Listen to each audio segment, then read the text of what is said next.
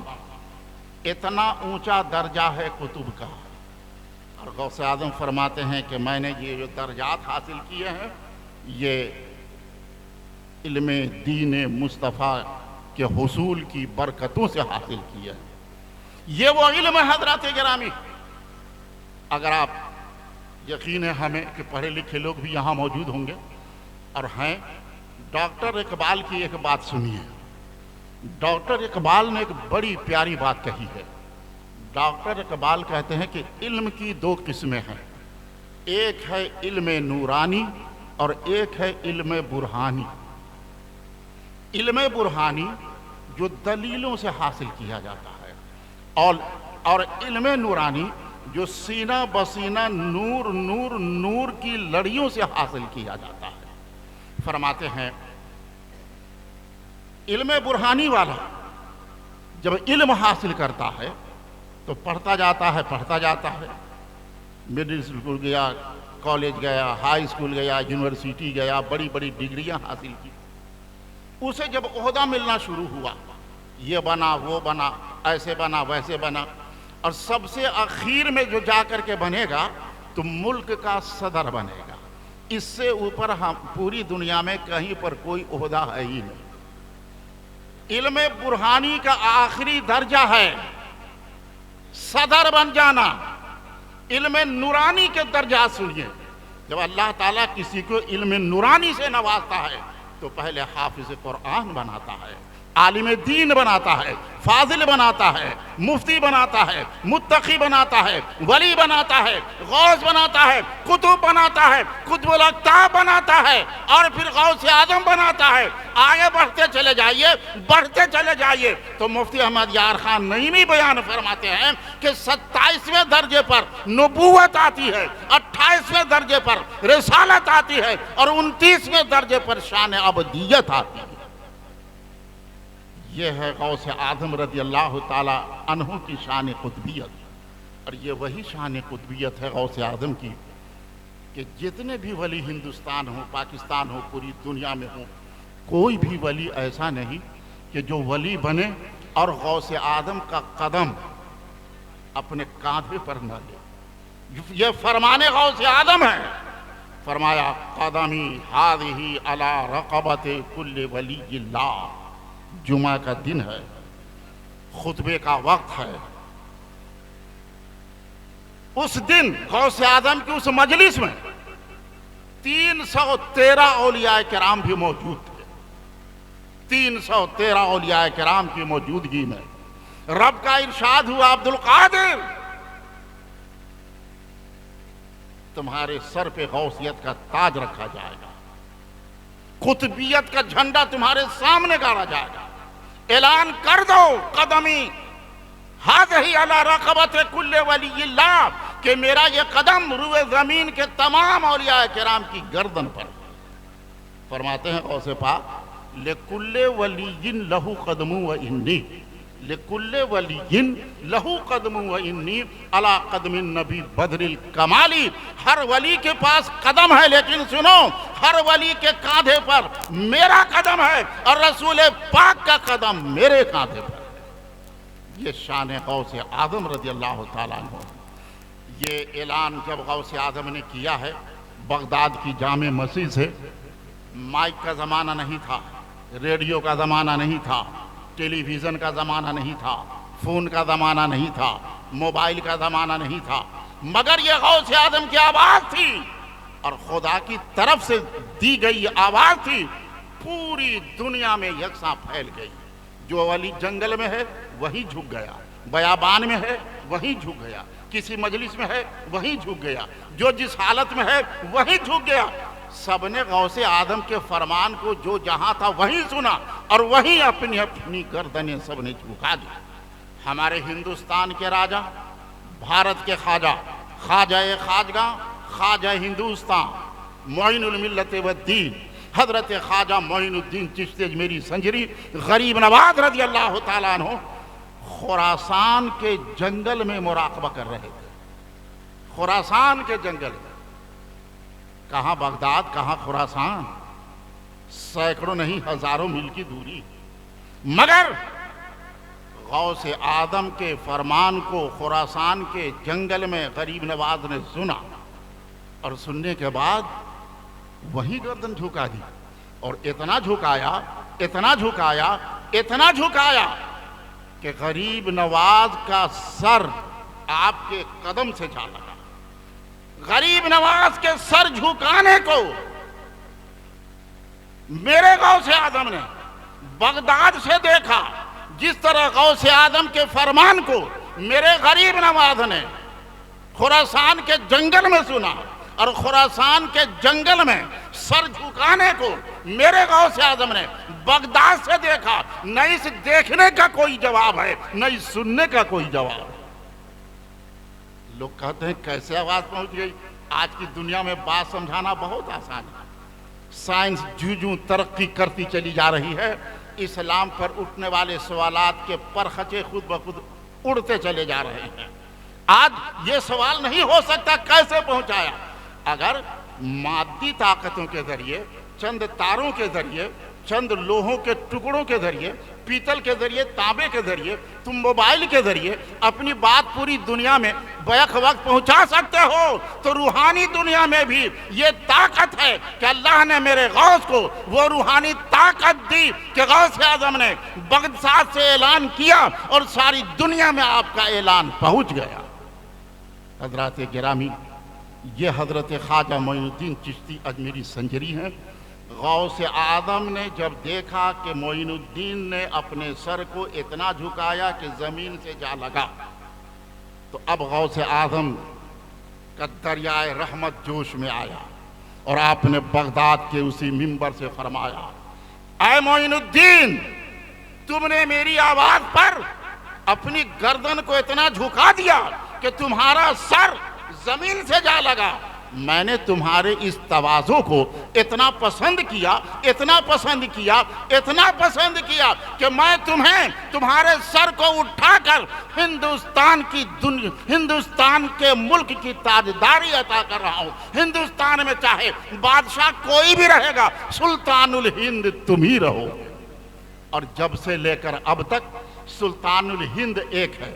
وزیر بدلے گا، صدر بدلے گا، حکمراں بدلیں گے، مگر نہیں بدلا ہے اب تک کوئی، تو سلطان الہند نہیں بدلا ہے۔ سلطان الہند کل بھی غریب نواز تھے، سلطان الہند آج بھی غریب نواز ہے، اور سلطان الہند غریب نواز ہی رہیں گے، اس لیے کہ یہ غوث آدم کی عطا ہے، اور اس عطا پر پیارے مصطفیٰ کی رضا ہے۔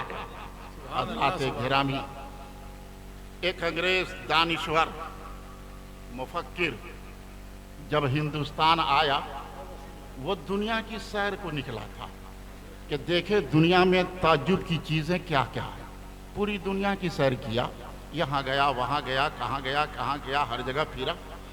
پھرتا پھراتا جب وہ ہندوستان آیا تھا، اور ہندوستان کی گلیوں، کوچوں، سڑکوں، شہروں، دیہاتوں سب کو دیکھنے کے بعد جب وہ پھر یورپ لوٹ کر کے گیا، تو اس کو ریڈیو والوں نے گھیرا، میڈیا والوں نے گھیرا، اپنوں نے گھیرا، بیگانوں نے گھیرا۔ پوری دنیا کی سیر کر کے آئے ہو، بتاؤ تو تم نے اپنے اس سیر میں تعجب کی چیز کیا دیکھا ہے؟ جو سب سے بڑے تعجب کی چیز ہو وہ بیان کرو۔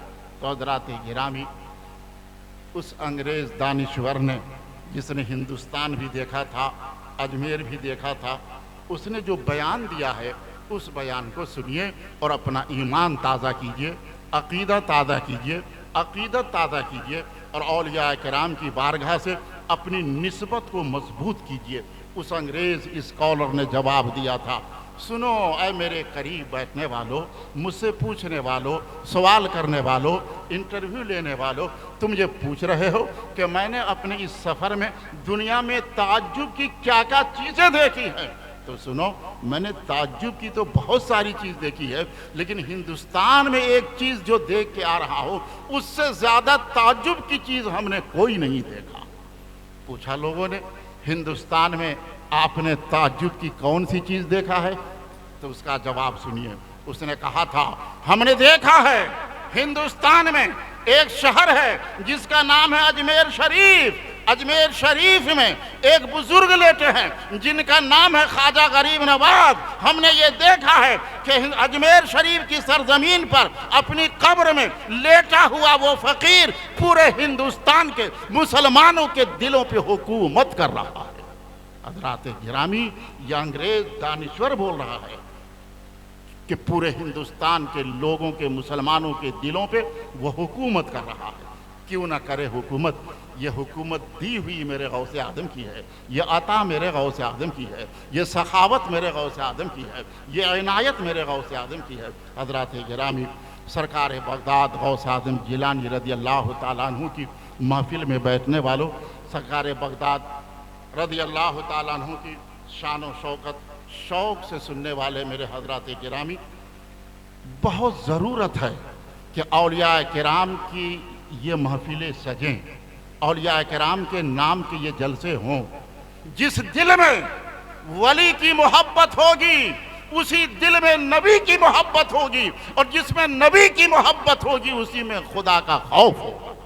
اس لیے خدا کا خوف جو بنیادی چیز ہے اسے دل میں لانے کے لیے نبی کا عشق دل میں پیدا کرنا ہوگا، اور نبی کا عشق دل میں پیدا کرنے سے پہلے ولی کے آستانے پہ جانا ہوگا، ولی کی محبت کا نور دلوں میں بسانا ہوگا، تب جا کر کے جب ولی کی محبت کا نور دل میں بسے گا تو آقا کونین کا عشق دل میں بسے گا، اور جس دل میں آقا کونین کا عشق بسے گا اسی دل میں خدا کا خوف آ کر کے ڈیرا ڈالے گا۔ بہت ضرورت ہے اولیاء کرام سے عقیدت محبت کے ساتھ ساتھ سرکار بغداد غوث اعظم جیلانی رضی اللہ تعالیٰ عنہ یا خواجہ غریب نواز رضی اللہ تعالیٰ عنہ، ان حضرات کی تعلیمات کو بھی دیکھنے کی، تعلیمات پہ عمل کرنا بہت ضروری ہے۔ بغیر تعلیمات پہ عمل کیے ہوئے آدمی نہ کل کچھ بن سکا ہے نہ آئندہ کچھ بن سکے گا۔ دیکھیے بننے والے تو اس طرح بن گئے میرے غوث اعظم کی بارگاہ سے کہ دوسرے دیکھتے رہ گئے، نظر اٹھ گئی کیا سے کیا بنا دیا۔ بڑا مشہور واقعہ ہے، ایک چور چوری کی غرض سے غوث اعظم کے گھر میں گھسا ہے۔ سوچا تھا اس نے بڑا شہرہ ہے کہ بغداد میں ایک گھر ہے کہ جہاں سے کوئی کبھی خالی واپس جاتا ہی نہیں ہے، جو بھی آتا ہے یہ سب کو دیتے ہیں، سائل ہے، محروم نہیں ہوتا ہے۔ اس نے سوچا جب یہ سب کو دیتے ہیں اور اتنا بڑا شہرہ ہے ان کا تو یقیناً یہ بہت بڑے مالدار ہوں گے، یہ پونجی پتی والے ہوں گے، بڑی دولت ہوگی، بڑا سونا ہوگا، بڑی چاندی ہوگی، جواہرات کے ذخیرے ہوں گے۔ یہ سوچ کے اس نے سوچا کیوں نہ ایسے گھر میں چوری کر لی جائے کہ جس گھر میں ایک بار چوری کر لیا جائے تو پوری زندگی چوری کرنے کی نوبت نہ آئے۔ یہ سوچ کر وہ کہ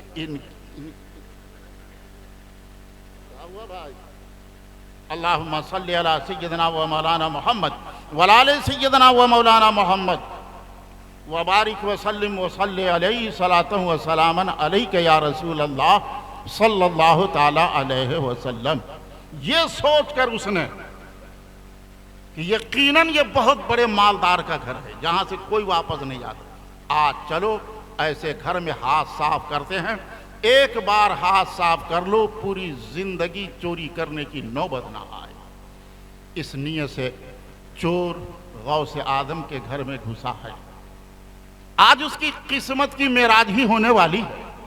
گھسا بھی ہے تو غوث کے گھر میں، غوث اعظم کے گھر میں۔ گھسنے کو تو گھس گیا مگر پورے گھر کا وہ جائزہ لے رہا ہے، اور سرکار بغداد غوث اعظم جیلانی رضی اللہ تعالیٰ عنہ اپنے بستر پہ لیٹے لیٹے اس چور کی حرکت کو ملاحظہ فرما رہے ہیں۔ وہ چور ہے، کبھی ادھر جا رہا ہے کچھ نہیں پا رہا ہے، ادھر جا رہا ہے کچھ نہیں پا رہا ہے، یہاں دیکھا کچھ نہیں پایا، ادھر دیکھا کچھ نہیں پایا۔ اس نے سوچا اتنا شہرہ سنا تھا کہ اس گھر سے کوئی واپس جاتا ہی نہیں ہے، میں نے تو سوچا تھا یہ بہت بڑے مالدار ہوں گے، یہاں تو کچھ بھی نہیں مل رہا ہے۔ جب بڑی محنت کیا اس چور نے، بڑی محنت کی، محنت کرتے کرتے اس نے رات سے صبح کر دی مگر کچھ نہیں ملا، تو سوچا اب تو صبح ہو گئی ہے، خالی ہاتھ جانا مناسب نہیں ہے، کم سے کم بہنی تو ہو جانی چاہیے۔ بہنی کی غرض سے اس نے غوث اعظم کا ایک کمبل تھا